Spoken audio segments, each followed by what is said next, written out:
आज दिना संत दर्शनाचा धन्य आज दिना संत दर्शनाचा आज दिना संत दर्शनाचा धन्य आज दिना संत दर्शनाचा आनंद जगता सियोगी आनंद जगता सियोगी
धन्यवाद देवा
संत दर्शनाचा अनंत जन्मीचा शीन गेला मज वाटे त्यासी अलिंगन द्यावे मज वाटे त्यासी अलिंगन द्यावे कदा न सोडावे चरण त्यांचे त्रिविध तापाची झाली बोळवण देखील या चरण वैष्णवांचे मज वाटे तसे लिंगन द्यावे कदा न सोडावे चरण त्यांचे एका जनार्दनी घडो त्यांचा संग एका जनार्दनी घडो त्यांचा संग न व्हावा वियोग माझ्या चित्ता मज वाटे तसे लिंगन द्यावे कदा न सोडावे चरण त्यांचे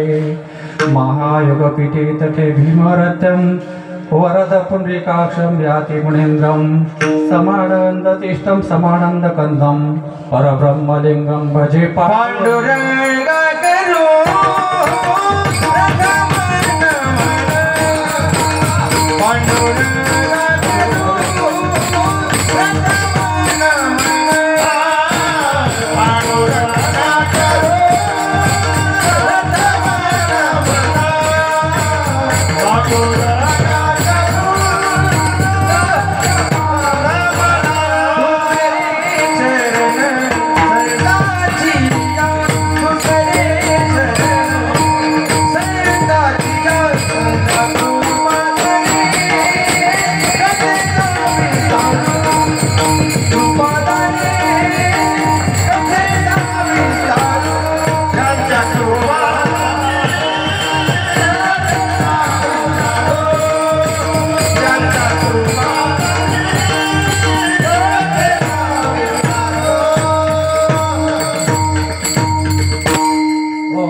ज्ञानेश्वर करुणाकळा तुमचा नूर लाधलो पावन झालो चराचरे ओम मृत्युंजयाय रुद्राय नीलकंठाय शंभवे अमृतेशाय शर्वाय महादेवाय ते नमः सर्वमंगल मांगल्ये शिवे सर्वार्थ साधिके शरण्ये त्र्यंबके गौरी नारायणी नमोस्तुते मनोजं मारुततुल्यवेगं जितेन्द्रियं बुद्धिमत्ता वरिष्ठं वातात्मजं वानरयूथमुख्यं श्रीरामदूतं हे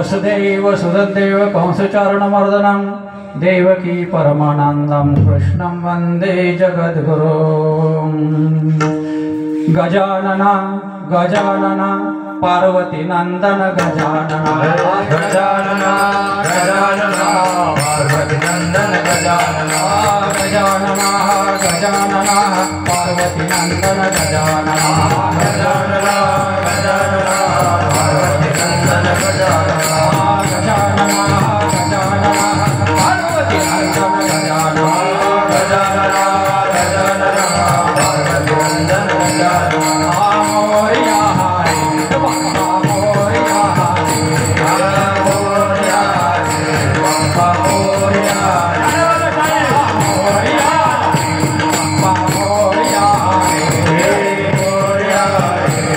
Bye.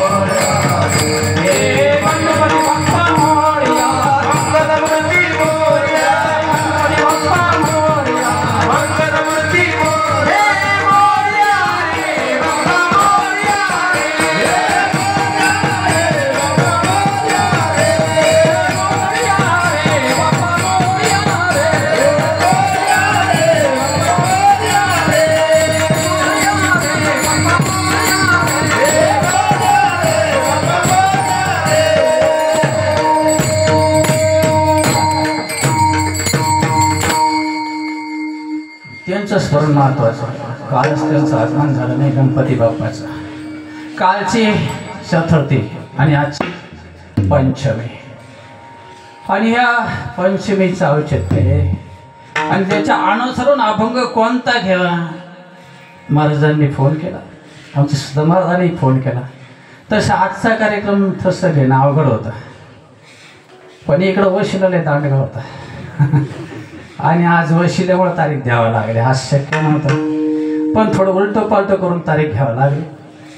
पण महाराजांनी एक वाक्य फार गोड वापरलं. महाराज संन्याशाच्या गादीवर आज संन्याशाने कीर्तन करणं, कारण आज पंचमीचा दिवस आणि म्हणून त्यांना नाईलाजानं काही ना पण हा म्हणायची पाळी आली. आजचा पवित्र दिवस आहे आणि त्याच्या अनुसरण अभंगाची रचना करताना शांतीब्रह्म एकनाथ महाराज पैठण निवासी, ज्यांनी भगवंताला आपलंसं करून घेतलंच नाही तर ज्यांनी भगवंताला आपला दास केलं, असे एकमेव अद्वितीय असे महापुरुष, योगी पुरुष, तत्वनिष्ठ पुरुष, नवे नवे शांतीचा उगम जिथे झाला आणि शांतीचा अस्तही तिथे झाला, असे एकमेव अद्वितीय असे महापुरुष पैठण निवासी एकनाथ महाराजांचा 4 चरणाचा सुंदर असा उपदेशवर प्रकार किंवा संतपर प्रकारातला त्यांच्या गाथ्यातले अभंग आहे. आपल्या माथ्यात नसणारा, पाठात सगळ्यांचा असणारा असा सुंदर अभंग आहे. विठ्ठला विठ्ठला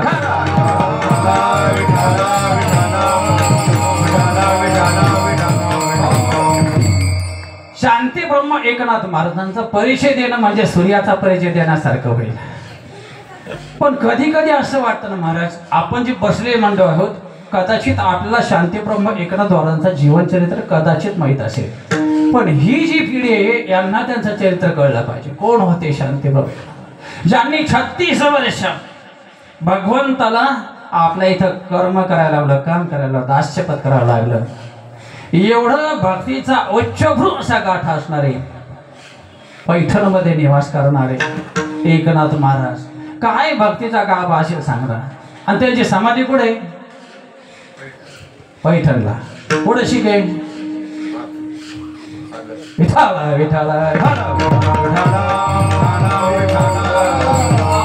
आर्य सनातन वैदिक हिंदू संस्कृतीमध्ये ही भारत देश हा संतांचा आणि देवांचा देश. त्यात महाराष्ट्र ही संतांची भूमी आहे.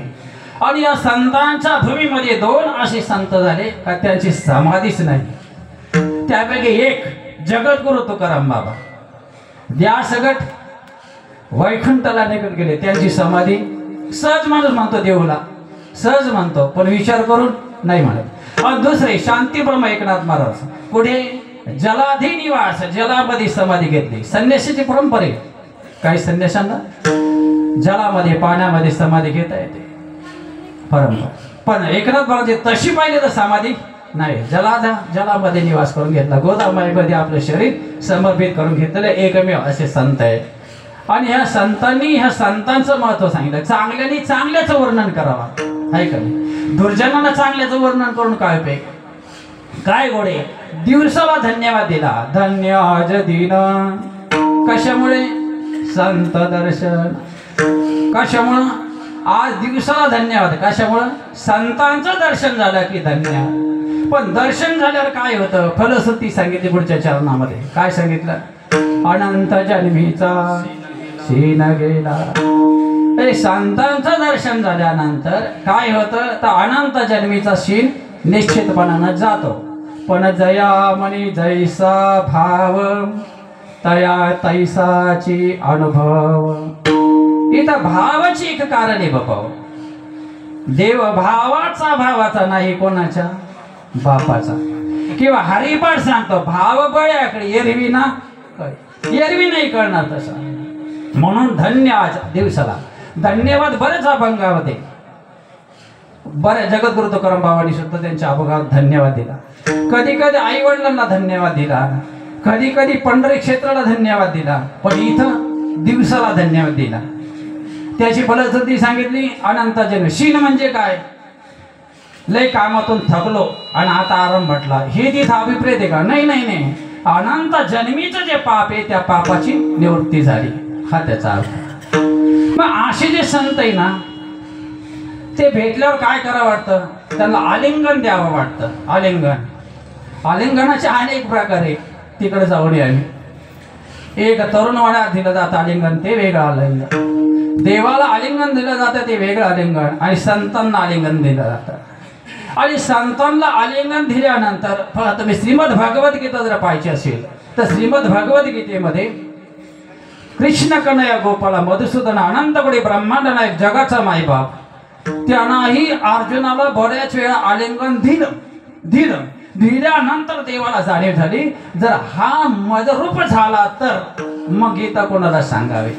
म्हणून पुन्हा सावध होऊन ते अंतरातलं जे ज्ञान आहे ते थोडंसं बाजूला सारलं भगवंताने.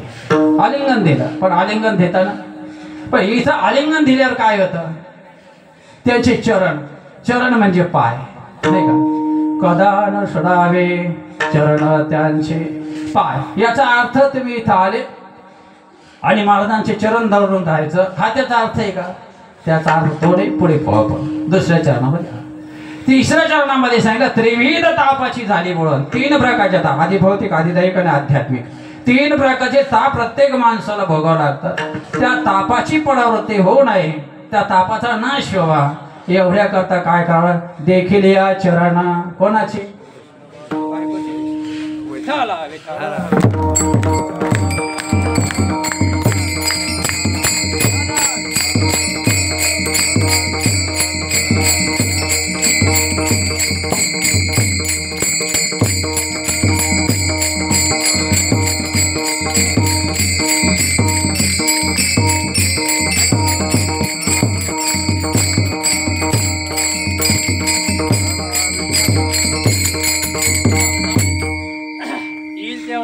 आवाज तिथपर्यंत येतो ना, बस झाला. तसं माझा साऊंड मोठा नाहीये, फडारी गाडी पण आली ती. विठाला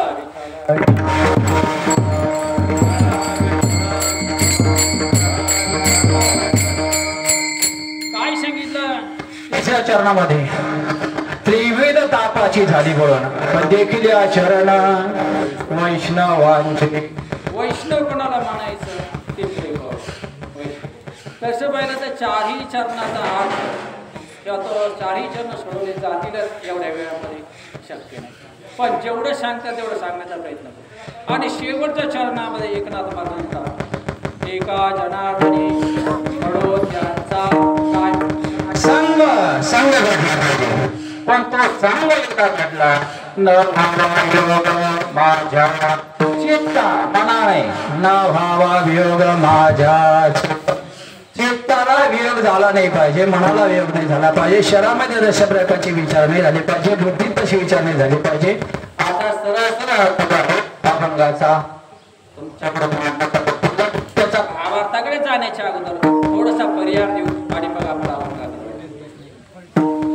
आपलं सद्गुरू श्री रामगिरीजी महाराज आदिपुरुष, योगी पुरुष, तत्वनिष्ठ पुरुष, ब्रह्मलीन झालेले आणि त्यांचं हे स्थान आणि त्यांच्या स्थानाचे कार्यभार डोळा सांभाळणारे गुरुवर्य परमसद्य आदरणीय श्रीमंत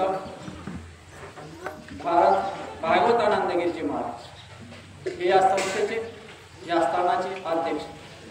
खऱ्या अर्थानं जेवढे संस्थान आहेत ना ते संन्यासाच्याच आधिपत्याखाली पाहिजे, संन्यासीच तिथं पाहिजे. का पाहिजे?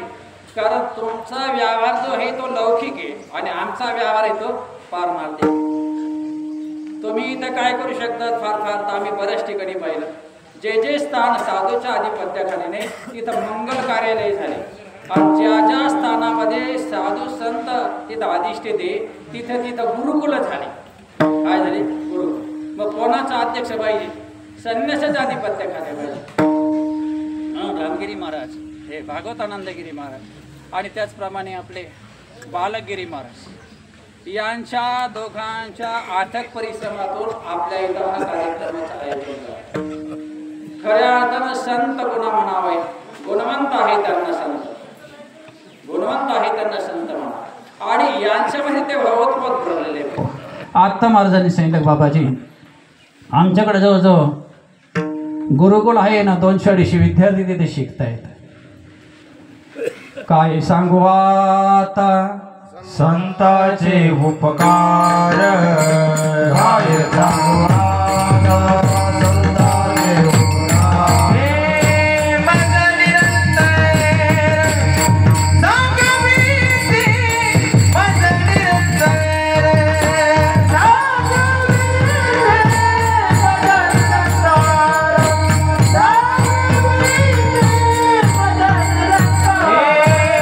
काय सांगू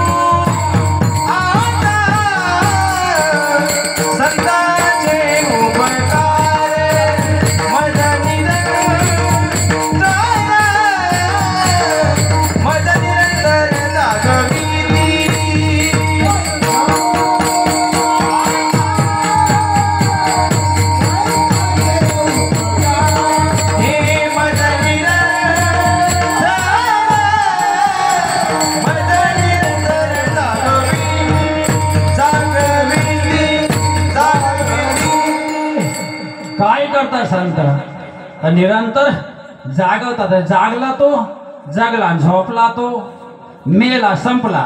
मग आपला जागायचं असेल तर कोणा संग करावा? संतांचा. पण संतांवर विश्वासही पाहिजे, भावही पाहिजे, श्रद्धाही पाहिजे, आणि तर त्याचा उपयोग होईल. नाही संतांवर विश्वास नसेल, भाव नसेल, त्याचा काही उपयोग नाही. समजा कदाचित आता आपले भागवतानंद महाराज, बालगिरी महाराज कदाचित या स्थानावर नसते तर तुम्ही आम्ही सुद्धा इथं नसतोच ना. कारण संत कसे माहिती का? संत त्या मोहळासारखे, मोहळ जशा माशा येतात आणि मध जमा करतात तसं संत त्या वृत्तीप्रमाणे, त्यांना त्याचा काही लाभ नाही. ऐशा कनवळ्याचा जाती करीतीला भाविन प्रीती, काही लाभ नाही. निरा फक्त कर्म करीत राहायचं, जगाकरता जगायचं. कशाकरता जगायचं? समाजाकरता जगायचं. जगण्याचा उद्देश काय आहे? तर आमचे संत दादा ब्रह्मलीन रामगिरी महाराज महानिर्वाण झाला, काही घेऊन गेले का? नाही. आम्ही जपी तपी योगी योगी संन्यासी बैरागी सगळेच जाणार आहेत, पण इथं कीर्ती ठेवून जाणार आहे. मरावे परी कीर्ती रूपे उरावे. तो कमले का मरण्याची सारे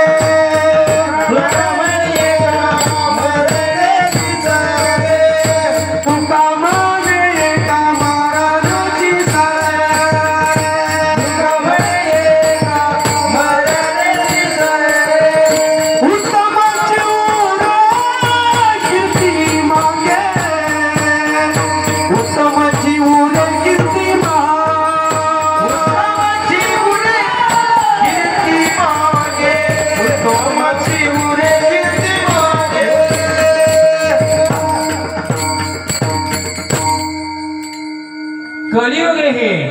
या कलियुगामध्ये संतांनी सांगितलं, काय सांगितलं? साधू थोर जाना, साधू थोर जाना. किती वेळा सांगितलं? साधू थोर जाना, साधू थोर जाना, साधू थोर जाना कलियुगे. कलियुगामध्ये जर जीवनाचा अवतार करता असेल तर साधूचा संघ आहे, महापुरुषाचा संघ. जीवनाचं हित साधायचं असेल तर संतन की संगत करले. तेरी अच्छी पड़ेगी संतन के संग लागी रे. तेरी अच्छी पड़ेगी संतन के संग लागी रे. तेरी अच्छी पड़ेगी संतन के संग लागी रे. तेरी अच्छी पड़ेगी, अच्छी बनेगी तेरी बिगड़ी बनेगी. अच्छी बनेगी तेरी बिगड़ी बनेगी. अच्छी बनेगी तेरी बिगड़ी बनेगी. अच्छी बनेगी तेरी बिगड़ी बनेगी. संतन के लाग रे तेरी अच्छी बनेगी. संतन के संग लाग रे तेरी अच्छी बनेगी. संतन के संग लाग रे तेरी अच्छी बनेगी. संतन के संग लाग रे तेरी अच्छी बनेगी. म्हणून परम श्रद्धेय श्री महंत भागवतानंदगिरी महाराज आणि श्री महंत बालागिरी महाराज यांचा संघ सोडला. ते जात आहे ना, पूर्वीच्या काही जाते असायचे, आता गिरणे. पण बरेचसे लोक माझ्या वयाच्या आसपास पुढचे आहे, म्हणजे तुम्हाला सगळ्याला जाते माहीत आहे, महिला मंडळाला जाते माहीत. जातं ज्यावेळेला कबीरजी एकदा भिक्षा मागत फिरायला लागले आणि चालता चालता सकाळच्या प्रवासामध्ये एक माता माऊली जात्यावर दळण दळीत होती आणि दळताना ते पाहिल्यावर मोठ्याने रडायला लागले. एवढे मोठ्या रडायला लागले, अख्खं गाव जमा झालं आणि विचारलं, महाराज ये क्या हो गया आपको? कुछ बोला किसी ने? मारा फटकारा? बोल नहीं कुछ नहीं. अभी रोते क्यों है? तो रोने का कारण है कि गहू जो है ना, गहू ये पीस रहे सब और इसको देख के मुझे दया आ रही है सबकी. तो ये गहू पीस रहे ना, तो इसका दुख हो रहा है. ती जात्यावर दळणारी माऊली हुशार आहे, ती आली आणि कबीरजी म्हणाला, माऊली हे सगळे दळले जातील, पण जे या खोट्याजवळ आहे ना ते नाही दळले जाणार. कळलं? हा, ह्या खोट्याजवळचे दळलेले जाणार. आणि मग कबीरजीला आनंद वाटला की वाह, काय ज्ञान आहे देवा. म्हणून आज ह्या समाजामध्ये, आपल्या कलियुगामध्ये आपल्या सर्वसामान्य समाजाना संतांचा संग करावा, पण तो स्वार्थ विरहित करावा, निष्काम भावानं करावा. आणि असे माणसं सावंत तुम्हाला काय सांगू द्यावा, अरे साधू करता साधू मिळत नाही आज, आणि तुम्हाला मिळले तुमचं परम भाग्य देवा, भाग्यवान आहे तुम्ही. आणि एवढंच वेळ इथं तेवढं प्रसन्न वाटलं, असं वाटलं की आपण वैकुंठातच आलो. काय सुंदर वातावरण तयार केलं आमच्या भागवतानं महाराजांनी, बालगिरी महाराजांनी किती सुंदर वातावरण केलं. वाटतं का आपण कुठे बसलेलं? आम्हाला तर वाटतं असं आपण वैकुंठातच आलेलो आहे. वा, याच्यासाठी केला होता अट्टास, शेवटचा दिवस गोड व्हावा. म्हणून ह्या संतांचा संग सोडू नका कधी. हे स्थान अतिशय पवित्र आहे. इथं फार मोठी एनर्जी, फार मोठी ऊर्जा आहे. मी आता दर्शनाला गेलो होतो ना, जसं मोबाईल आहे ना, मोबाईलला त्या मोबाईलला जसं रेंज एनर्जी ते वायुमंडळ राहतं, तसं इथं वायुमंडळ आहे. पण ते अनुभवता करता आपल्याकडे बुद्धी सात्विक पाहिजे, म्हणून इथं आला पाहिजे. म्हणून ह्या दोन्ही तिन्ही माणसाला धन्यवाद देतो की तुम्ही ह्या समाजापुढं आदर्श करून एवढं मोठं राष्ट्र निर्माण केलं. आणि वादविवादाच्या पलीकडून एवढं मोठं डेव्हलप एवढ्या कमी कालावधी मी करणार, तुमच्याच्याने शक्य नाही देव, नाही शक्य. हे साधच करू जाणं. म्हणून एकदा धन्यवाद देतो दोन्ही महात्माला. जरा टाळ्यापासून स्वागत करतात. त्याचप्रमाणे हे सगळे बाल गोपाल टाळकरी मंडळी, त्याचे हां संस्थेतले मुलं विशेष म्हणजे पखवाद मास्तर, नावं सगळ्यांची घेत नाही, सगळे गायक मंडळी आमच्याकडे. अशोक महाराज आमच्याबरोबर आलेले. आमचे खरंच मंडळी बाप बेटे दोघे आहे. पुत्र देजा ईसा गुंडा लावी तिन्ही लोकी झेंडा दोघं आहे. म्हणून सगळ्यांना एकदा धन्यवाद देतो. संशिष्टीवाल्यास धन्यवाद देतो. तुम्हाला सगळ्यांना धन्यवाद देतो. फापट पसरवायकडे जाण्यापेक्षा अभंगाकडे लवकर वळतो, कारण आपल्या 2 तासामध्ये सगळी सेवा संपायची. कारण तो बाबा आला तर मग इथं पंगत थोडीशी पंक्तीची पंचे देईल. पण आपण सगळ्यांना एकदा धन्यवाद देऊ.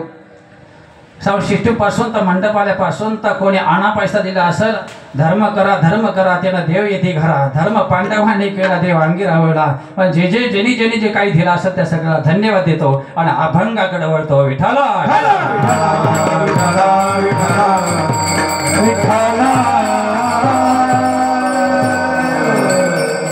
आजचा दिवस पवित्र आहे. आज ऋषी पंचमी. पण आपल्या बहुतेक हिंदू धर्मातल्या समाजाला आजच्या दिवशी काय करावं याचं ज्ञान बहुतेक लोकांना नाही. बहुतेक लोकांना कोणते ऋषी भगवंतांनी अनन्यसाधारण त्यांना महत्व दिलेले आहे. अनन्यसाधारण अनेक संत, अनेक ऋषी झाले. पण त्यापैकी वशिष्ठ, विश्वामित्र, कश्यप, भारद्वाज, आत्रे, जमदग्नी, गौतम आणि अरुंधती माता, ह्या 7 ऋषींबरोबर माता माऊलींना तुमच्याकडे सांगतो की वशिष्ठांची जी पत्नी आहे तिचं नाव अरुंधती आहे. आणि तिलाही भगवंतानी ऋषीचा दर्जा दिलेला आहे. कशामुळे? पतिव्रता नारी, तिची देवावरी सत्ता आहे. तिची देवावर सत्ता राहते. जी पतीला परमेश्वर म्हणून सेवा करते, नवे पती म्हणजेच परमेश्वर आहे अशा भावना जी सेवा करते तिला पतिव्रता म्हणतात. आणि ती अरुंधती माता जी आहे ती वशिष्ठांची पत्नी आहे आणि भगवंताच्या प्राप्तीकरता साधना करताना तप करताना जप करताना अनन्य साधनाची सेवा करणारी ती माता आहे आणि म्हणून तिला भगवंताने अनन्य साधारण महत्व दिलेलं आहे. ऋषी कळले का? नाही कळले परत कधी फोन करा, मग मी नाव सांगेल तुम्हाला. मग ह्या दिवशी आज काय केलं पाहिजे? आणखी एक महत्व आहे या दिवसामध्ये. ऋषींचं पूजन तर तुम्हाला सांगणारच आहे, पण विशेष करून पुरुषांनी तर केलंच पाहिजे हे व्रत. आजचा उपवास हा पुरुषांनी तर केलाच पाहिजे, पण त्याबरोबर महिलांनी केला पाहिजे. का करावं महिलांनी? तर ज्यावेळी आपल्या धर्मामध्ये 4 दिवसाचा विटाळ हा अशुभ मानला जातो, चांगला मानला जात नाही, दूषित मानला जातो. अशा स्त्रीला पूजेचा अधिकार नाही किंवा तुळशी दर्शनाचा किंवा संत दर्शनाचा किंवा मंत्र ऐकण्याचा अधिकार नसतो. का नसतं याचं विश्लेषण जर करता येईल, मला विज्ञानातूनही सांगता येईल आणि अध्यात्मातूनही सांगता येईल, पण त्याचं जास्ती विश्लेषण करण्याकरता आपल्याकडे थोडा वेळ कमी पडेल. आणि म्हणून ज्या माता माऊली कदाचित त्यांनी तो विटाळच म्हणतात नाही का, जर घरामध्ये कालवला गेला, जर त्या बाईना कालवला गेला तर तिला पुढचा जन्म वटवाघळीचा येतो. मी नाही सांगत, शास्त्र सांगतं वटवाघळीचा. आता आपल्या खेड्यात बरं आहे, अजून शहरात बिघडला हा प्रकार, शहरात बिघडला. पण कदाचित एखाद्या वेळेला माता माऊलीला तो धर्म सांभाळतही असेल, पण चुकून त्यांच्याकडून काही दोष झाला, घरामध्ये काही भांड्याला स्पर्श झाला, काही कपड्याला स्पर्श झाला आणि मग त्याच्यामुळे तो घर सगळं दूषित झालं गेलं आणि मग त्याचा दोष कोणाला आहे? तुमच्या वर्गाला आहे, मातृवर्गाला आहे. मग आता हा दोष तर कळत न कळत झाला तर मग त्याला प्रायश्चित्त काय आहे? तर धर्मशास्त्राने आजचं प्रायश्चित्त सांगितलं. काय सांगितलं आजचं प्रायश्चित्त? त्या महिलांना आज ब्रह्ममुहूर्तावर, तसं तर ब्रह्ममुहूर्तावर सगळ्यांनीच उठलं पाहिजे, पण महिलांनी विशेष करून आज त्यांनी स्नान करताना कोणत्या शेणाने केलं पाहिजे? नाही माहिती? तुम्ही केलं नाही का स्नान? म्हशीच्या शेणानं. हां, सूत्र आहे, त्याची कारण आहे त्याच्या पाठीमागं. आणि विशेष करून ते स्नान केल्यानंतर आज आघाड्याच्या काडीनं दात घासले पाहिजे. कशाच्या गाडीनं? नसल माहीत आहे, याच्या पुढं करा, पुढच्या वर्षी जगले वाचले तर करा. आणि तुमच्या लेखी बाळीलाही करायला लावा, सुनाबाळीला करायला लावा, त्याचे फायदे, तोटा काही नाही. आज ऋषीपंचमी म्हणून हा अभंग, धन्य आज दिन संत दर्शनाचा अनंत जलवीचा शीन गेला, याच्यावर सांगतो. शीन कसं जातो आणि धन्यवाद का दिला त्याच्याकरता सांगायचे. आणि मग त्यांनी ते आघाड्याने दात घासून, एरवी तरी रोज बैलाच्या कष्टाचं खातात नाही का तुम्ही? रोज कोणाचं खातात? बैलाच्या कष्टाचं खातात. यांना नाही म्हणत बरं का, विठाला विठाला.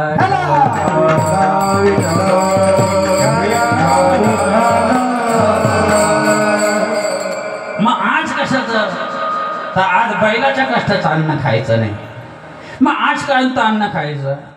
तर जसे ऋषीमुनी पहिल्या काळामध्ये, पूर्व काळामध्ये कंदा मुळा फळं खाऊन आपलं जीविका आपले समर्पित करायचे, तशा संतांच्या त्या अनुक्रमाप्रमाणे आपण आजचा दिवस तरी त्या संतांचे उपकार म्हणून का होईना, त्याची उतराई म्हणून का होईना, कृतज्ञता म्हणून का होईना, पण आजचा दिवस आमच्या संतांनी आम्हाला किती किती काय काय दिलेलं आहे त्याची कृतज्ञता म्हणून का होईना, पण आजचा दिवस संत किंवा ऋषी जसे जगले तशा प्रकारे आजचा एक दिवस तुम्ही जर जगलात तर तुम्हाला अनंत कोटीचं पुण्य मिळेल. मी नाही सांगत, धर्मशास्त्र सांगतं, ग्रंथ सांगतात. अजून काय करायला पाहिजे? तसं पहिलं सहपत्नी दोघांनी ब्रह्ममुहूर्तावर स्नान झाल्यानंतर शिवालयात जावं. कुठे जावं? शिवालयात, म्हणजे शंकराच्या मंदिरात. का जायचं? तो भोळा आहे. कोण? शंकर. कसा आहे? शिवा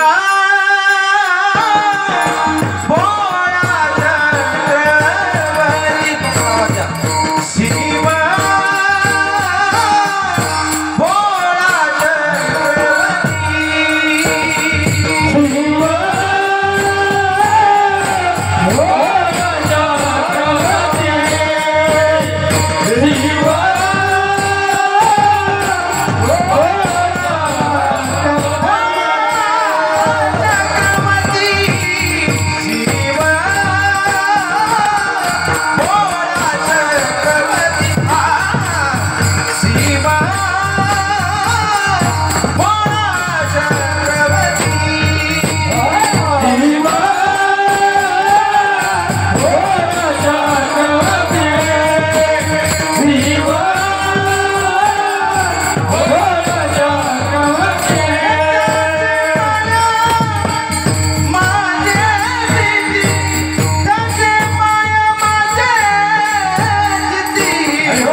वाजवायचं वा काय सुंदर. आता किती पाऊस आला तर काही चिंता नाही आहे का नाही, पण प्रसाद थंड होईल. विठाला विठाला विठाला. म्हणून कुठं जायचं ब्रह्ममुहूर्तावर सकाळी, कुठं जायचं सपत्नी. आपण हिंदू आहे का नाही, अन्य कास्टमध्ये लोक दर शुक्रवारी कुठे जातात, नेहमी त्यांचं का नाही, त्या लोकांचा दर शुक्रवारचा नेम आहे. आपला कधी नेम आहे? आपला नेमच नाही. काही नेम केल्या विना खाई जो अन्न तो श्वान विष्टे समान. जर काही नियम न करता तुम्ही जर अन्न खात असाल तर ती कुत्र्याची खाल्ल्या समान आहे. कोणी तपासून पहा तुमच्या पाट्या एकदा. आता काय नियम करता का तुम्ही? का उठायचं आणि मग काय नुसते आंघोळ पांघोळ केले ते ठोकले, गावात फिरले, मग चरले का काम केलं का, परत संध्याकाळी घरी आले का, पुन्हा चरले का, झोपले, मग ते तर बैलही करतात. पशु पक्षी काय पाप पुण्य जाणती ते जाणत नाही. म्हणून काहीतरी नियम. म्हणून आजच्या दिवशी तरी निवान शिव मंदिरात जावं. जाताना आपल्या बरोबर काय काय सामान घेऊन जावं, तर किमान 11 सुपाऱ्या घेऊन जावे, 11 नागेलीचे पानं घेऊन जावेत, काही अक्षता म्हणजे तांदूळ घेऊन जावेत, काही फुलं घेऊन जावेत, 1 नारळ घेऊन जावं, 2 कलश घेऊन जावा. तुम्ही भाव ते ब्राह्मण आहे का? ब्रह्म जाणी जे ब्राह्मण, ज्यांनी ब्रह्म जाणलं ते ब्राह्मणाची ही मंडळी ब्राह्मणच सगळे. हे सगळं. त्याच्यानंतर सत्यनारायणच्या पूजेला जेवढं सामान लागतं तेवढं सगळं सामान घेऊन जायचं. ते गेल्यानंतर मग काय करायचं, आपल्याला बसायला आसन पाहिजे. ताटामध्ये त्या 11 सुपाऱ्या कोणत्या कोणत्या तेही सांगतो. पहिली सुपारी आपल्या आर्य सनातन वैदिक हिंदू धर्म संस्कृतीमध्ये प्रथम पूजेचा मान येतो म्हणजे गणपती बाप्पाला आहे. म्हणून गणेशाचं पूजन करावं. असेल ब्राह्मण तर चांगलं आहे, पण ब्राह्मण तो नको. चंदनम समर्पयामी, गंधम समर्पयामी, दुग्धम समर्पयामी हे मंत्र नाही, त्यांना ठेवा. काही लोकांना ब्राह्मण असे म्हणले का त्याला वाटतं ते मंत्र आहे. मंत्र नाही, त्या साधने आहेत. कृती करण्याकरता सांगायचं जे विधान आहे त्याला म्हणायचे साधना, ती साधना आहे, ते मंत्र नाही. मंत्र वेगळे राहतात. असा उच्चकोटीचा ब्राह्मण असेल तर त्याला घेऊन जायचा. चंदनम सरवायला न्यायचं नाही, आपण मानस पूजा केलेली बरी. गणेशाचं पूजन करावं, त्यानंतर आपल्या गुरुचं पूजन करावं. दुसरी सुपारी गुरुचं पूजन. महिलांनी गुरु करण्याची गरज नाही. आपलं धर्मशास्त्र सांगतं पती हा तिचा परमेश्वर, तो तिचा गुरु आहे. म्हणून तुम्हाला गुरु करण्याची आवश्यकता नाही. तुम्ही आमच्याकडे आता गुरु करायला आणि मग तिथंच फासता तुम्ही.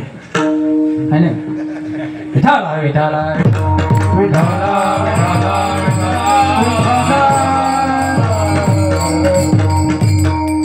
बाईल असावी सद्गुणी. बाईल कशी असावी? बाईल म्हणजे बाई. बाई कशी असावी? सत्वगुणी. आणि पुरुष असावा देवध्यानी. आता बसताय का सूत्र पहा तुमची. बाई कशी पाहिजे? सत्वगुणी. पुरुष कसा पाहिजे? बेवडा. विठाला विठाला. पुरुष हा देवध्यानी पाहिजे. आणि मग दुसरी पूजा कशाची करायची? गुरुचा. गुरु नाही केला जन्म व्यर्थ देवा. गुरु करा अशी योग्य पुरुष देव. गुरु बिना कौन बताए, गुरु बिना कौन बताए, गुरु बिना कौन बताए, बड़ा विकट यमघाट, बड़ा विकट यमघाट, गुरु बिना कौन बताए, गुरु बिना कौन बताए, बड़ा विकट है यमघाट, बड़ा विकट है यमघाट, गुरु बिना कौन बताए, गुरु बिना कौन बताए,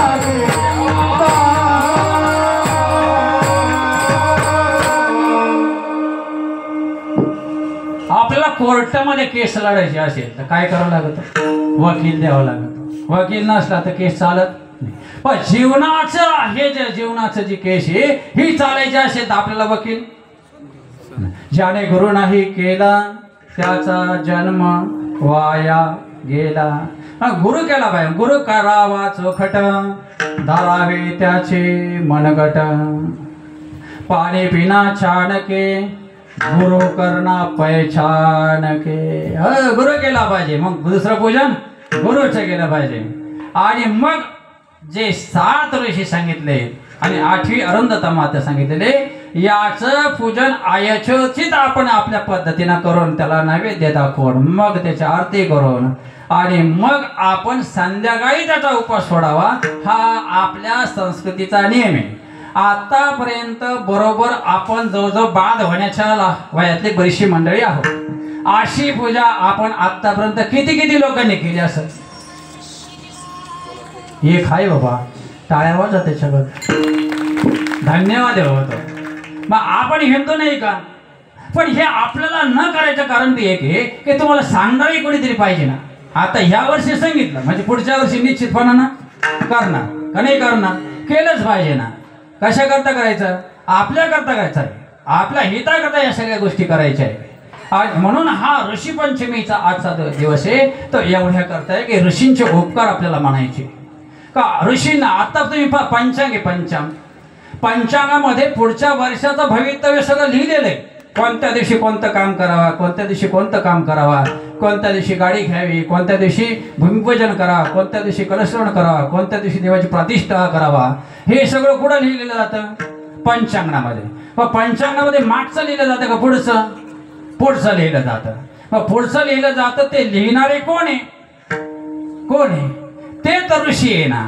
मग त्या ऋषींना आपल्याला हे सगळं ज्ञान दिलेलं आहे. कोणी दिलं? ऋषींना. बरं, आता गंमत आहे आपली अशी अवघड झालेली, आपण दगडाची पूजा करतो. कशाची? दगडाची. पण हाडा मासाचे ऋषी तुमच्या समोर आहे, त्यांची पूजा करत नसतात तर व्यास ज्ञान आहे तुमचं. एक तिकडे बसले, एक इकडे बसलेले.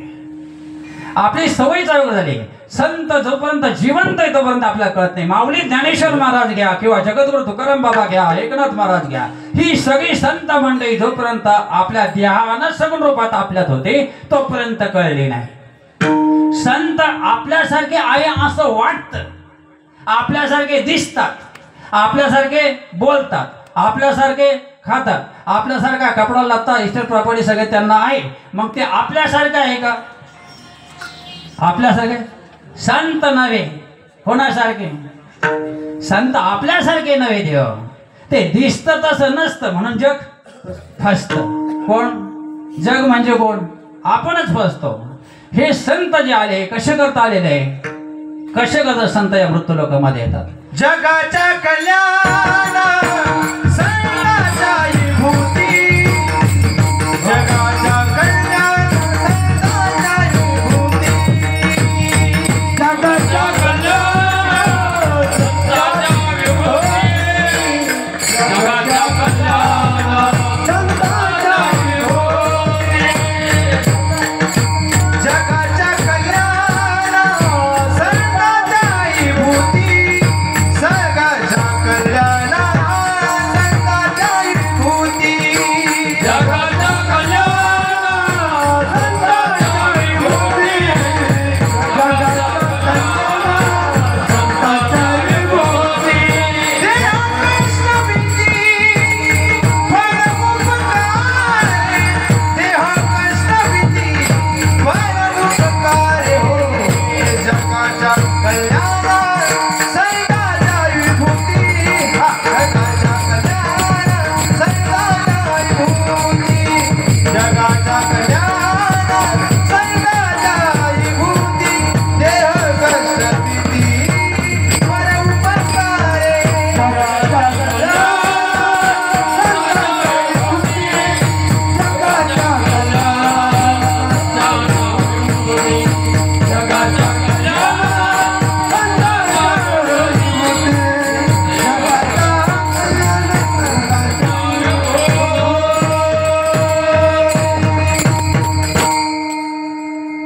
जगाच्या कल्याणा कोणाच्या विभूती? संतांच्या विभूती. विभूती योग नावाचा अध्याय आहे श्रीमद भगवद्गीतेमध्ये. त्याच्यामध्ये संत हे माझी विभूती भगवान कृष्णकडे यांनी सांगितलेलं आहे. संत कोणाच्या विभूती? भगवंताच्या. आणि मग कशा करताय? जगाच्या कल्याणाकरता. आता हे महाराजांनी किंवा भागवत महाराज किंवा बालकीर्जी महाराजांनी ह्या दोन्ही महापुरुषांना एवढा ह्या स्थानासाठी अट्टास केला, त्यांच्या करता का आपल्या करता? आपल्या करता का नाही का त्यांच्या करता? काय साधू तर तुम्हाला सांग ना, साधू कुठेही पोट भरलं तिथं बसलं, तिथं भजन करीत तर त्याला भगवंत आनंद देईल, एवढी ताकद साधूची संतांची राहते माय बाप. अरे काय जंगलात बसू द्या तरी तो देव आनंद देना. अनन्य चिंतयन्तो मा जना परे उपासते. अनन्य भावना भगवंताची उपासना केल्या देव त्याला कुठं आनंद देणार नाही, सगळीला आनंद देणार. पण हे तुमच्यामध्ये बरं साधूकडे दोनच काम आहेत. साधूकडे दोनच काम आहे. एक, तुमच्यात राहायचं, तुमच्याकरता काहीतरी करायचं, नाही तर आम्ही हिमालयात जायचं तिकडे साधना करायची आणि आमचा देह सोडून द्यायचा. आता तसे पाहिलं आमचे परमश्रद्धेय आदरणीय श्रीमंत भागवतानंद यांचं शरीर पाहतं मी, वाशात काही निरामय अवस्था माझं शरीर यायचं, पण एवढा अट्ठास कणा करताय आपल्या करता. पण आपण त्याची जाणीव ठेवली पाहिजे. आपुले आहे ता जो असे जागता आपुली आई जो असे लागता आपुली आई जो आपुली आई हे धन्य माता पिता दयाची धन्य माता पिता हे दयाची कुणी कळलं होती दय चांगली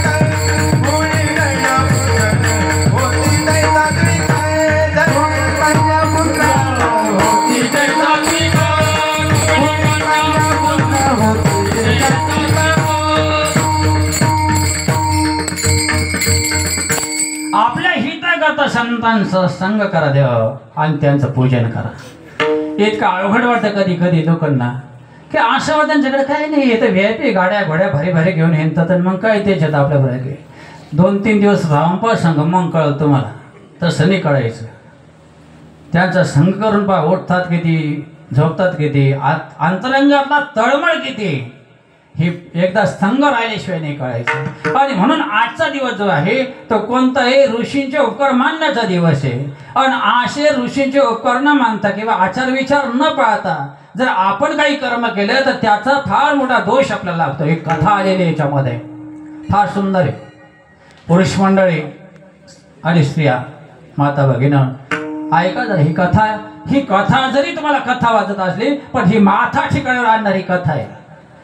एक काशी क्षेत्रामध्ये ब्राह्मण होता, विद्वान ब्राह्मण, निष्ठा ब्राह्मण नाही, जातीना ब्राह्मण नाही, कर्मकांडामध्ये निपुण, आचार श्रेष्ठ, विचार श्रेष्ठ, मंत्रांच्या रसा दीर्घ रस बरोबर म्हणणारा, भगवंतावर अनन्यसाधारण भक्ती करणं वेगळी आणि अनन्यसाधारण भक्ती करणे वेगळं. भक्त असणं वेगळं आणि अनन्यसाधारण भक्त असणं वेगळं. कारण भक्ताची व्याख्या जी आहे ना, मला लय आवडता अभंग येतो. जगद्गुरु तुकाराम बाबांनी एका अभंगामध्ये भक्ताचं वर्णन केलंय. भक्त ऐसे जाना जय जय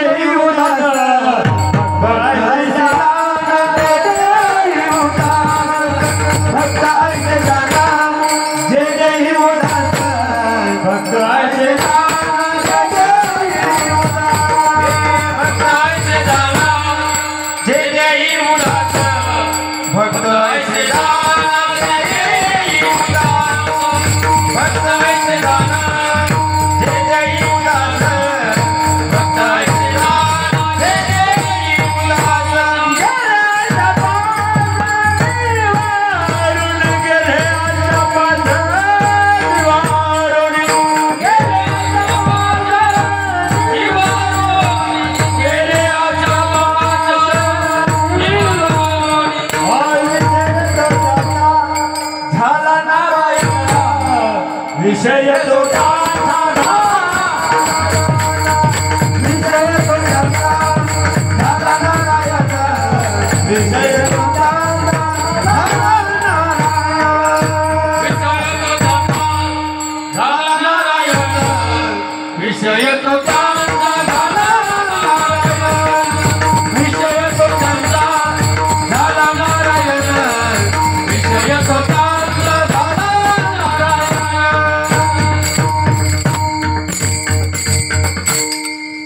अभंग कळलं का सगळ्यांना? ऐकलं ना तुम्ही सगळ्यांनी?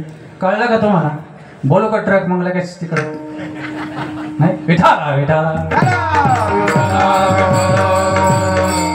तो ब्राह्मण तसा होता. आता हा जो अभंग आहे हा अभंग जर तुम्ही कधी याचं चिंतन केलं जाता जाता घरी जाता जाता चिंतन करायचं. आपण भक्ताच्या डायरीत बसतो का काय अभंग आहे. भक्ता ऐसे जाणा जे देही उदास गेले आशा पास निवारोणी न आवडे जन धन माता पिता विषय तो त्यांचा झाला संसार विषय तो त्यांचा झाला नारायणा. त्या डायरीत बसतो का तपासून पहा तुम्ही आम्ही सगळेच. मग मला त्या भावनाचं सांगायचं होतं बघ त्याची भक्ती जी होती ती ह्या अभंगाच्या रचेप्रमाणे होती. अतिशय भगवंतावर श्रद्धा विश्वास प्रेम. विशेष करून मातावाला तुमच्याकरता सांगतो. कदाचित कोणी सांगितलं असेल तर चांगलीच गोष्ट आहे रिव्हिजन होईल. नसेल सांगितलं तर तुम्ही सुधरा तुमच्या लेकी बाळांनाही सुधरा आणि तुमच्या सुनांना सुद्धा सुधरा. कारण हा देश भारत देश जो आहे हा पवित्र देश आहे पावन देश आहे. इथं हरीचे भक्त जन्माला आले पाहिजे तेवढ्याकरता सांगायचं ना. आजच्या दिवसाचं विशेष महत्व येते. धन्य आज दिना संत दर्शनाचा. संतांचं दर्शन केल्यानंतर काय होतं तेही सांगायचंय. आणि म्हणून त्या ब्राह्मणाचा आचार विचार चांगला असल्या कारणानं काही काल परत वेळ त्यांना एक मुलगा आणि एक मुलगी झाली. ते दोघही मुलं जे ते शास्त्रामध्ये अतिशय पारंगत झाले. आपल्या आर्य सनातन वैदिक हिंदू धर्माच्या परंपरेप्रमाणे मुलगी उपवर झाल्यानंतर त्या मुलीचं लग्न झालं. लग्न झालं शास्त्री गेली आणि काही काळानंतर आषाढ ऋषी पंचमीचा काळ जवळ आल्यानंतर माहेरी आली आणि माहेरी आल्यानंतर तिच्या अंगावर किडे पडले. सगळ्या अंगाला काय पडले किडे आळाया कळतात ना. हा किडे आळाया कळतात ना तुम्हाला. हा त्या आळाया पडल्या. ते ही कथा आहे का ही कथा आहे पण ही माथ्यात घुसण्याकरता आहे. पाण्यात येला मासा झोप घेतो कैसा जावे त्याच्या वंशा तेव्हा कळे. भाकड कथा नाहीये ही शास्त्र आहे देव. एवढंच नाही रजस्व झालेली स्त्री जी असेल ती जर कधी डांगराच्या येलाच्या जवळून जरी गेली तर डांगराला खूप डांगर येतात. असं होतं का सडून जातात काय होतं. नागलीचं पान पाण्याचं आपण खातो ते पान त्याच्या बाजूने गेली ताक वेल जळून जातात. आणि भागवताचा एकादश स्कंद आहे त्याच्यामध्ये एक ओवी आले रजस्वाच्या बाबतीमध्ये. रजस्व स्त्रीचं पक्वान्न काय म्हटलेले रजस्व स्त्रीचं पक्वान्न तरी ते अमंगल. म्हणजे रजस्व झालेल्या स्त्रीच्या हातचं अन्न खावडे कारण ती 4 दिवस पापीने राहते. त्याचं विश्लेषण कधीतरी पुढच्या वर्षी जगलो वाचलं आलं तर करू. पण कशा कशा प्रकारे प्रत्येक दिवसाला तिनं पाप घेतलेले. ब्रह्मदेवाच्या हातून पाप झालं होतं ते पाप तिनं घेतलं होतं तेवढं सांगायला वेळ नाही. पण अशा प्रकारे त्या मुलीच्या अंगावर आळ्या पडल्या किडे पडल्यानंतर आई घाबरली. काय झालं बेटा तुला. तिने काही सांगता येत नाही काय झालं. आळ्याच पडल्या. मग तिने आपल्या पतीला परमेश्वराला नवऱ्याला विचारला हो आपल्या मुलीला सगळ्या अंगावर किडे पडलेले काय झालं बघा जरा. ध्यान मूलम गुरुमूर्ती पूजा मूलम गुरुपदम मंत्र मूलम गुरुवाक्य मोक्ष मूलम गुरु कृपा. मग ते आपल्या देवघरामध्ये गेले. आसन टाकून आसनावर ध्यान लावलं आणि ध्यान लावल्यावर त्यांच्या लक्षात आलं की हिचा दोष काय हिला किडे का पडल्या आळ्या का पडल्या. आणि मग त्याने सांगितलं अगं बाई तो रजस्व असताना तू घरामध्ये तुझा विटाळ काढवला आणि त्याच्या परिणितीने तुझ्या अंगावर किडे पडलेले. तुम्हाला आता जरी नसेल वाटत माग इकडे गहू होतात ना गहू मागच्या वर्षीचे गहू ह्या वर्षी खातात का ह्या वर्षीचे ह्या वर्षीच खातात. मागच्या वर्षीचे ह्या वर्षी ह्या वर्षीचे पुढच्या वर्षी. मग माग केलेले कर्म ह्या जन्मात भोगावं लागेल का नाही भोगावं लागेल. मग तसं तिला ते किडे पडण्याचं कारण काय झालं रजस्व झालेले असताना तिनं घरामध्ये लेकरा बाळाला पतीला पाहुण्याला सगळ्याला तो वितळाचा अन्न खाऊ घातला. सगळा दोष त्या घरामध्ये गेला. त्याच्या तिला आळ्या पडल्या किडे पडले. मग याची परिणिती काय. आता याच्यातून निवृत्ती व्हावं कसं कर याला काय करणं असलं पाहिजे काहीतरी पाहिजे नाही प्रायश्चित्त. आणि म्हणून सांगितलं गेलं का आता हिला प्रायश्चित्त काय. त्या बायकोनं विचारलं, ब्राह्मण पत्नीने विचारलं, अहो आता घडून नाही गेलं, पण आता याला प्रायश्चित्त काय, काय प्रायश्चित्त करावं लागेल. मग त्यांनी सांगितलं प्रायश्चित्त ते पहिलं चरण. धन्याचा दिना संत दर्शनाचा,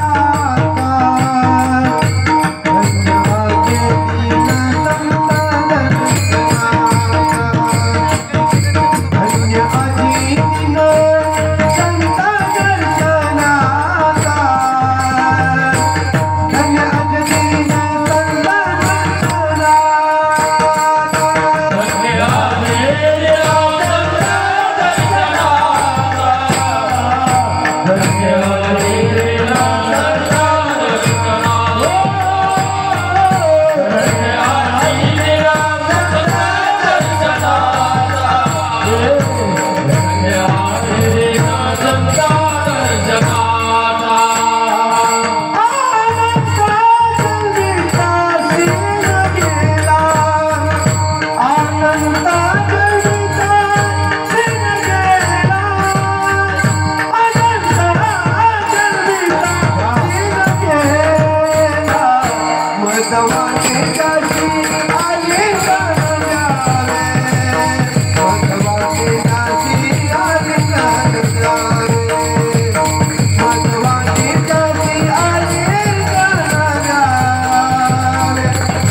कधी धन्यता दिली आजच्या दिवसाला, पण कशामुळं, संतांच्या दर्शनामुळं आजच्या दिवसाला. पण त्याची परिणती काय, अनंत जन्मीचे पाप जे ते पापाचा नाश होतो. पण ते आम्ही पापी आहेत का, आहेतच. आपण मागच्या जन्मी अर्ध पाप केलं आणि अर्ध पुण्य केलं, त्यावेळेला आपल्याला मानवाचा जन्म मिळाला. मग याचा पुरावा आहे का, कुठे आहे ना, भागवताचा एकादश स्कंद वाच, त्याच्यामध्ये आहे नाही. पण याचं प्रमाण कसं मिळतं, हे अर्ध पाप आणि अर्ध पुण्य केल्यानंतर आम्ही सगळ्यांनीच अर्ध पाप आणि अर्ध पुण्य केलं. मग काही लोक श्रीमंत झाले आणि काही गरीब झाले, काही भिकारी झाले, काही दरिद्री झाले, आणि काहींना काय खावा हे कळत नाही आणि काहींना काय काय खावा हे कळत नाही. कुठं गणित बसतेच. आपल्या भागात कापूस पिकतो आहे का, कापूस थोडा थोडा वेचावा लागतो का एक खट एवढा गोळा येतो, थोडा थोडा वेचावा लागतो कापूस, थोडा थोडं पुण्य झालं. कधीतरी आश्रमात आले, भागवत महाराजांचं दर्शन घेतलं, कधीतरी आमच्या बालगिरी महाराजांकडे आले, कधीतरी आणा पैसा दिला, कधीतरी त्यानं दिला म्हणून यानं दिला, मनापासून नाही दिला पण त्यानं दिला म्हणून यानं दिला. विठाला विठाला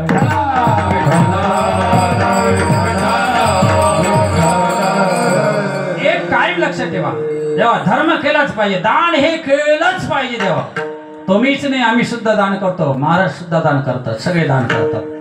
जर उत्पन्नाचा 10% भाग जर दानाला धर्माला दिला नाही तर मग काय येतो माहितीये का, अग्नी नारायण येतो, तेवढे घेऊन जातो. पण तिकडं सगळं घेऊन जाऊन द्यायचं का इकडं द्यायचं, काय केलं पाहिजे, कुठेही घेऊ नका. पण इथं दिल्याशिवाय, अरे मी पाहिले हे नवीन काम पाहिले, एवढं काम कमी कालावधीमध्ये एवढं काम करून द्यावं अशक्य पाय गोष्ट. हे धन्यवाद द्यावं लागले महाराजांना, दोन्हीला एवढं नंदनवन बनवलं द्यावं. पण कशा करता, आपल्या करता. तुमच्याकरता आमच्याकरता.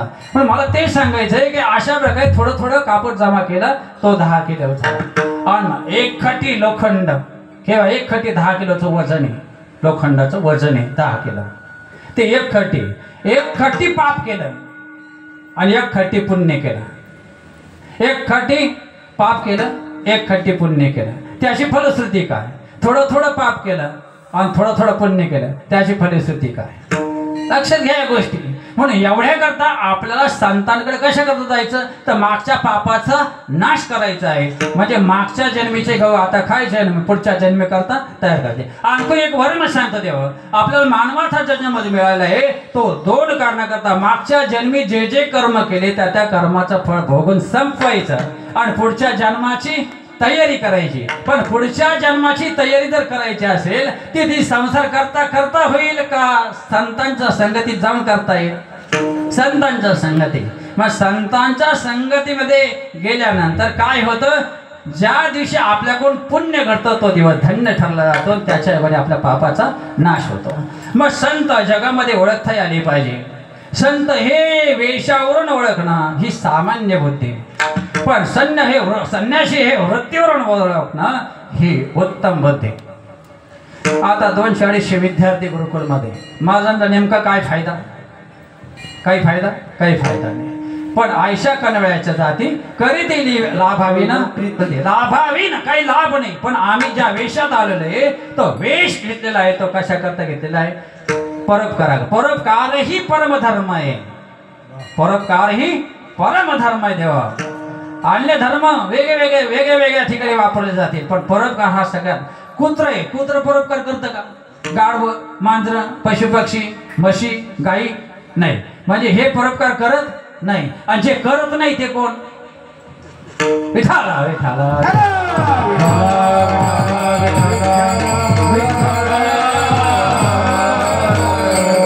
म्हणून परोपकार केला पाहिजे. देवा दिलं तर येतं घेतलं तर कमी होतं हा धर्माचा न्याय आहे. दिल्यानं काय होतं?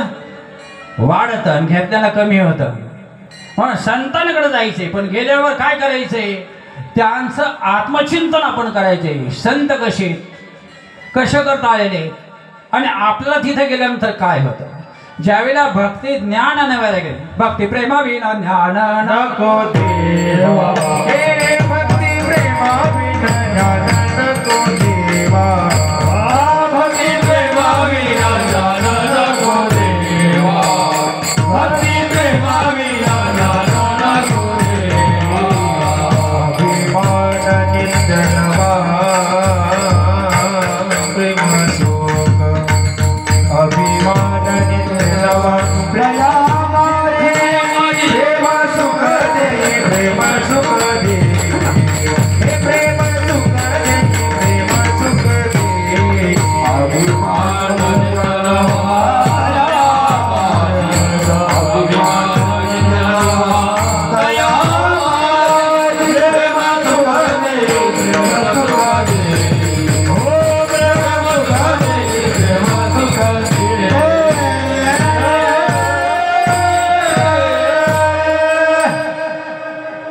काय येतं प्रेम? आता सांग आपल्या धर्माने किती शास्त्र आहे किती पुराण आहे? अहो किती शास्त्र किती पुराण आहे? जाऊ द्या नसेल माहिती. हरिपाठ वाचतं त्याला कळतं. ज्याला हरिपाठच येत नाही त्याला कळायचंच नाही. 6 शास्त्र 18 पुराण कसे शिकाते? हरी शिकाते नाही का? हरी शिकाते. मग आता 6 शास्त्र आणि 18 पुराण वाचायला तुम्हाला वेळ आहे का? अरे हरिपाठ वाचायला वेळ नाही तर एवढं कुठं वाचा. मग चालतं बोलतं गीता भागवत ज्ञानेश्वरी म्हणजे आमचे संत मंडळी. आणि यांना दर्शन आलिंगन द्यायचं म्हणजे काय करायचं? त्यांना जायचं आणि आवळून धरायचं.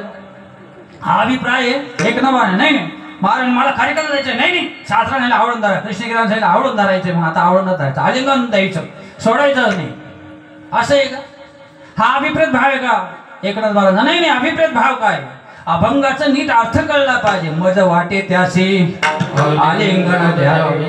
आलिंगन द्यावे याचाच अर्थ असा आहे त्या संतांचे गुण आपल्या शरीरामध्ये प्रवेश करून घ्यावे किंवा त्या गुणानुसार आपण वागण्याचा प्रयत्न तरी किमान करावा. याला म्हणायचं आलिंगन.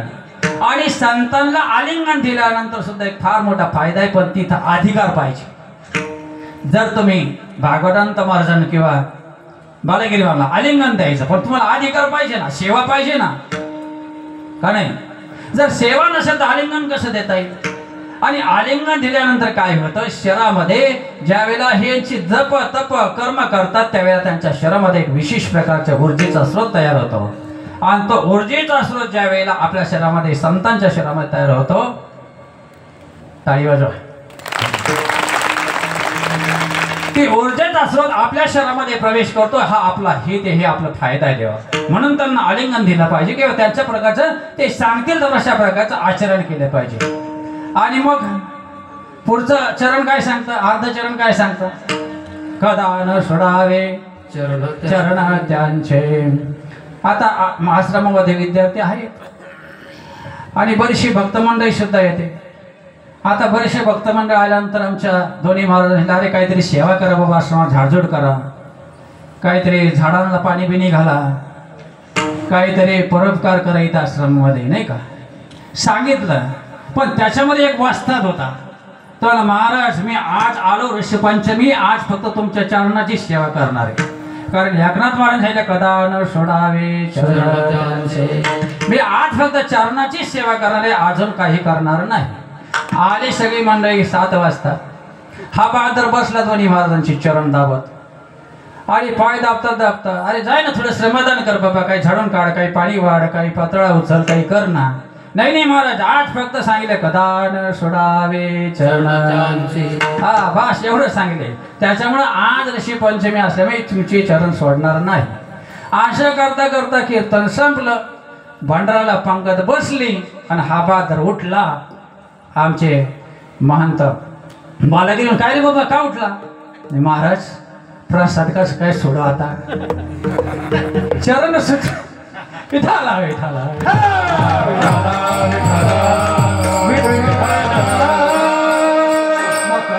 सोडावे चरण त्यांचे. याचा अर्थ काय, इथं दृढ भाव पाहिजे, दृढ विश्वास पाहिजे.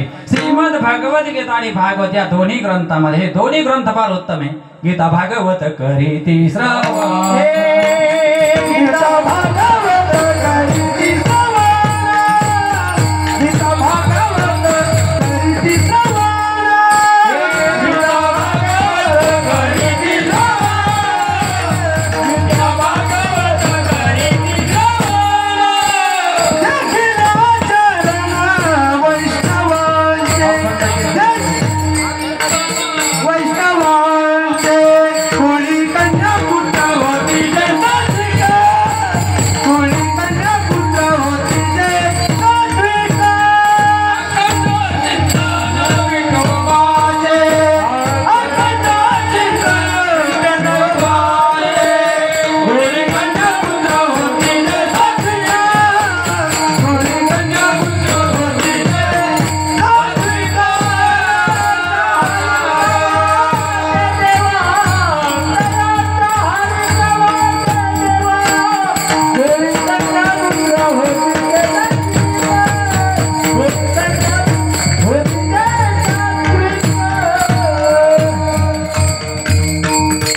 गीता आणि भागवत दोन ग्रंथ फार उत्तम आहे. एक ग्रंथ वाचल्यानंतर तो जीवन कसं जगावं ते सांगतो आणि दुसरं मरावं कसं ते सांगतो. श्रीमद भागवत गीता सांगते कसं जगावं आणि भागवत सांगतं कसं मरावं, म्हणून ते ग्रंथ अतिउत्तम आहे.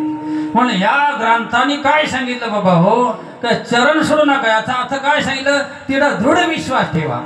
गीतेमध्ये दृढ निश्चय, दृढ भाव हा शब्द 1000 वेळेला आणि भागवतामध्ये अनन्य भाव, अनन्य भावानं संतांची सेवा करणं म्हणजे कदा न सोडावे चरण त्यांचे. तिथं चरण सोडायचे म्हणजे पाय लावून धरायचे नाही, त्यांनी सांगितल्याप्रमाणे आचरण करून जीवन जगणं हे दुसरं चरण सांगतं.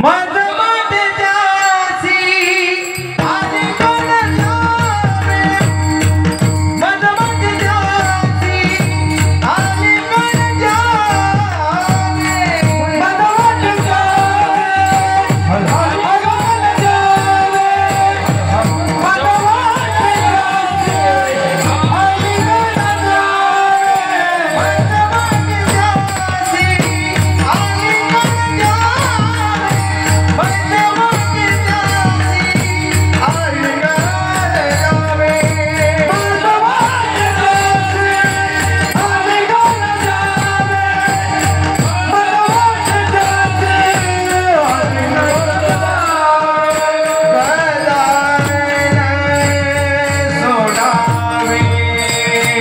शरण जाजे खदान सोडावे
जीवनाचा सार कळलं पाहिजे आणि चरण का सोडायचे आणि का धरायचे हे आपल्याला विवेक बुद्धीवर अवलंबून आहे. विवेक बुद्धी जागृत झाली पाहिजे आणि विवेक बुद्धी जागृत होण्याकरता सुद्धा युक्त आहार विहाराची सृष्टी पाहिजे. युक्त आहार आणि युक्त विहार पाहिजे तेव्हा हे ज्ञान होतं. नसावे पासर निद्रा भाऊ